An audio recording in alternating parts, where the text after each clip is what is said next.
कहानी शुरू होता है तंजीरो से। उसने जैसे तैसे अपने आप को रुई के हमले से बचा लिया है, पर उसका तलवार टूट चुका है। इस तरफ हम देखते हैं कि गिव ने उस डीमन को मार के इनोसुके को बचा लिया है। इनोसुके गिव को नहीं जानता, पर वो गिव की ताकत को देख के हैरान है। इनोसुके गिव से बोलता है, हे तुम मुझसे लड़ो।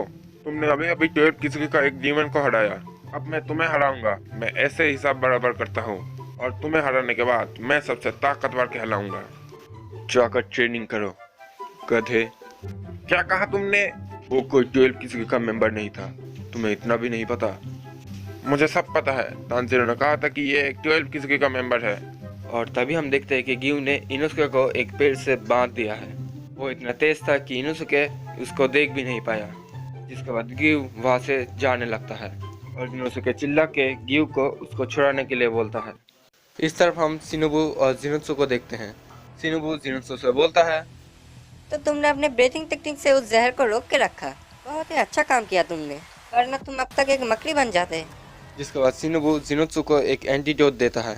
जिनोत्सु अब देखता है कि नीचे काफ़ी सारे डीमन कॉर्प्स के मेंबर्स पहुंच चुके हैं और वो लोग बाकियों की मदद कर रहे हैं। इस तरफ हम देखते हैं कि तानजीरो अभी भी अपने टूटे हुए तलवार को देखता है। उसको यकीन नहीं होता कि उसका नेचरिंग स्वॉर्ड टूट गया। वो मनी मन मिस्टर उकोजाकी और मिस्टर अकानिजुका से माफ़ी मांगता है क्योंकि उसके इन एक्सपीरियंस की वजह से उसका तलवार टूट गया। पर तानजीरो अभी भी हार नहीं मानना चाहता। वो अपने टूटे हुए तलवार से ही रुई के ऊपर हमला करता है, पर वो उसके पास भी नहीं पहुंच पाता। और आखिरकार रुई तानजीरो को मारने के लिए अपने धागों से एक हमला करता है। तानजीरो समझ जाता है कि वो अब मरने वाला है। वो धागा तानजीरो को मारने के लिए उसकी तरफ बढ़ता है, पर तभी नेजुको तानजीरो के सामने आ जाता है और वो खतरनाक हमला नेजुको को लग जाता है। उसने अपने बड़े भाई को बचा लिया, पर वो बहुत ही ज़्यादा घायल हो चुका है। इसलिए तानजीरो नेजुको को लेके एक झाड़ी में चला जाता है। ये देख के रुई हैरान होता है। रुई बोलता है, भाई बहन, ये दोनों भाई बहन हैं। बहन डीमन बन चुका है, पर फिर भी उसने अपने भाई को बचाया, अपनी जान की परवाह ना करके। ये एक अनोखा रिश्ता है, मुझे वो चाहिए। रुई, रुई, मुझे मत भूलो, मैं तुम्हारी बड़ी बहन हूँ। चुप करो। रुई अपने बड़े बहन के ऊपर हमला करके उसके टुकड़े टुकड़े कर देता है, पर एक डीमन होने के कारण वो फिर से ठीक हो जाती है। जिसके बाद वो रुई को बोलती है, रुई, मैं तुम्हारी बड़ी बहन हूँ और मैं वैसा ही हूँ जैसा तुम चाहते थे, है ना? तुम में से कोई भी अपना रोल ठीक से निभा नहीं पाया, एक बार भी नहीं। मुझे माफ कर दो रुई, बस मुझे एक और मौका दो। ठीक है, इस पहाड़ी में जितने भी लोग हैं जाके उन्हें मार दो, तभी मैं तुम्हें माफ करूंगा। और ये सुनने के बाद उसकी बड़ी बहन उन सभी को मारने चली जाती है। इस तरफ तानजीरो नेजुको को लेके बहुत ही बड़ी चिंता में है। वो जानता है कि नेजुको एक डीमन है और वो जल्दी ही ठीक हो जाएगी, पर नेजुको को इस बार ही बहुत ही ज़्यादा गहरी चोट लगा है। इसलिए तानजीरो अपनी छोटी बहन के लिए डर गया है। और रुई तानजीरो को बोलता है, लड़के बाहर आओ, चलो बातें करते हैं। लड़के बातें? मैं तुम दोनों का रिश्ता देख के बहुत खुश हुआ, पर मेरे हाथों तुम्हारी मौत लिखा है। लेकिन एक चीज़ है जो तुम्हें बचा सकता है, और वो है तुम्हारी बहन। मैं कुछ समझा नहीं, तुम क्या कहना चाहते हो? आज से तुम्हारी छोटी बहन मेरी छोटी बहन बन जाएगी। मुझे वो दे दो, जिसके बदले में मैं तुम्हें जिंदा छोड़ दूंगा। तुम्हें लगता है मैं तुम्हारी बात मानूंगा? नेजुको कोई चीज़ नहीं है, समझे? वो तुम्हारी छोटी बहन कभी नहीं बन सकती। सब ठीक है लड़के, मैं तुमसे ज़्यादा ताकतवर हूँ, इसलिए मैं उसका ख्याल तुमसे अच्छा रख पाऊँगा। मैं तुम्हारी बहन के साथ डर का रिश्ता बनाऊँगा। मैं उसे सिखाऊँगा कि मुझे धोखा देने का क्या सज़ा होता है। अपनी बकवास बंद कर। जब तक तुम अपने गलतफहमी को दूर नहीं कर लेते, तुम वो नहीं पा सकते जो तुम्हें चाहिए। क्या बकवास है, हम दोनों एक दूसरे को नहीं देख पा रहे हैं। तानजीरो अब बाहर आता है और वो रुई से साफ साफ कह देता है कि वो नेजुको को उसके हवाले नहीं करेगा। जिसके बाद रुई बोलता है, तो मुझे तुम्हें मार के इसको छीनना पड़ेगा। उससे पहले मैं तेरा सर काट दूंगा। बहुत बढ़िया, चलो देखते हैं कि तुम मेरे जैसे 12 किस्म के मेंबर का सर कैसे काटते हो। अब तानजीरो समझ जाता है कि इस डीमन से इतना ताकतवर ऑरा क्यों आ रहा था, क्योंकि ये एक 12 किस्म का मेंबर है। वही डीमन जो किबुत्सुची के करीबी डीमन होते हैं, जिनके पास किबुत्सुची का खून होता है। रुई अब तानजीरो को बोलता है, एक पिता का रोल है पिता का रोल निभाना, एक माँ का रोल है माँ का रोल निभाना, बड़े भाई बहन का रोल होता है अपने छोटे भाई को बचाना, पिता और माँ का रोल होता है अपने बच्चों को सुरक्षित रखना।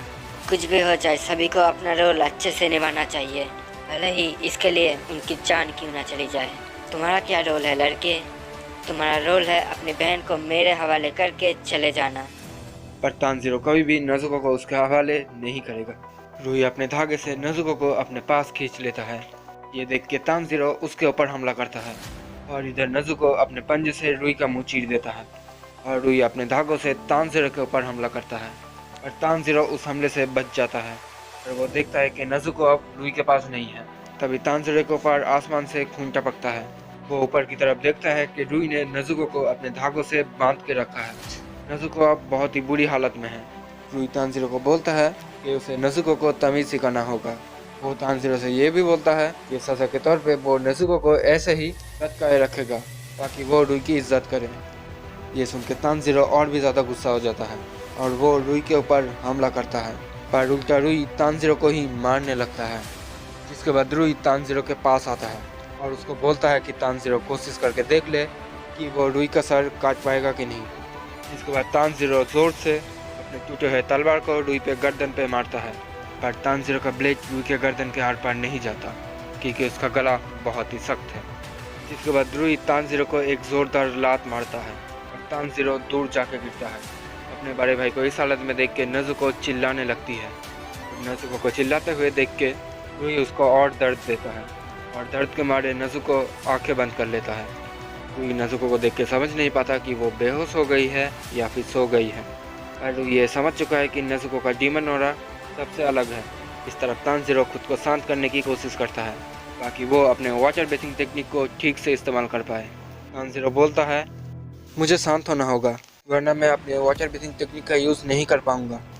ठीक है, आखिर में सबसे ताकतवर form total concentration water breathing then form constant flux. ये बोलता है, हर रोटेशन के साथ इसकी ताकत बढ़ता जाता है, ये दिक्कत पैदा कर सकता है।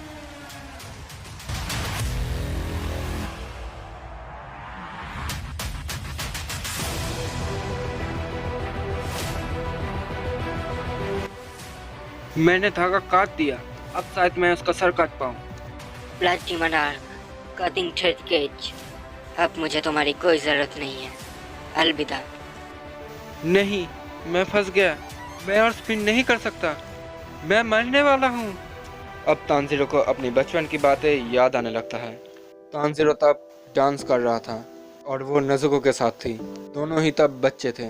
उन दोनों को उनके पिताजी देखते हैं और बोलते हैं, तानजीरो, अपने ब्रीथिंग टेक्निक को कंट्रोल करो और एक हनोकमी बनो। इसके बाद हम देखते हैं कि तानजीरो का पिताजी कोई स्पेशल डांस कर रहे हैं और तानजीरो की माँ तानजीरो को बोलता है, तानजीरो, अपने पिताजी को देखो, ये उनका करूँगा डांस है। हमारा परिवार आग के साथ काम करता है।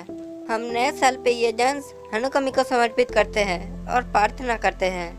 अपने पिताजी को ये डांस करते हुए देख छोटा तानजीरो अपनी माँ से पूछता है कि क्या उनको ठंड नहीं लग रहा। अगर उनकी जगह तानजीरो होता तो शायद उसके फेफड़े जम जाते। अगली सुबह तानजीरो का पिताजी तानजीरो को बोलता है, ये एक ब्रीथिंग टेक्निक है तानजीरो, सांस लेने का एक ऐसा तरीका जिससे तुम जल्दी नहीं थकोगे। अगर तुम सांस लेने का सही तरीका सीख जाओ तो तुम जितनी देर तक चाहे उतनी देर तक नाच सकते हो और वो भी बिना थके, और तुम्हें ठंड से भी कोई फर्क नहीं पड़ेगा। तानजीरो, कुछ भी हो जाए करूँगा, और अपना ये इयररिंग्स हमेशा अपने साथ रखना। हानुकामी करूँगा डांस।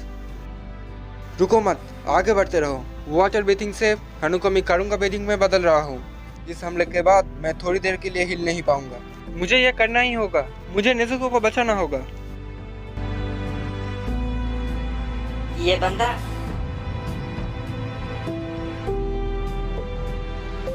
मुझे ओपनिंग का धागा दिख गया। और इस तरफ हम देखते हैं कि नेजुको के सपने में उसकी माँ आती है जो नेजुको को बोलती है, नेजुको, उठो, उठो नेजुको, तुम्हें अपने बड़े भाई को बचाना होगा नेजुको।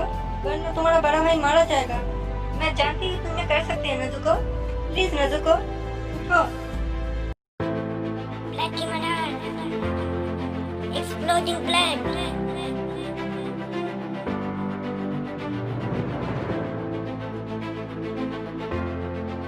नहीं, धागे चल गए। मेरे और नेजुको के बीच का रिश्ता कोई भी नहीं तोड़ सकता।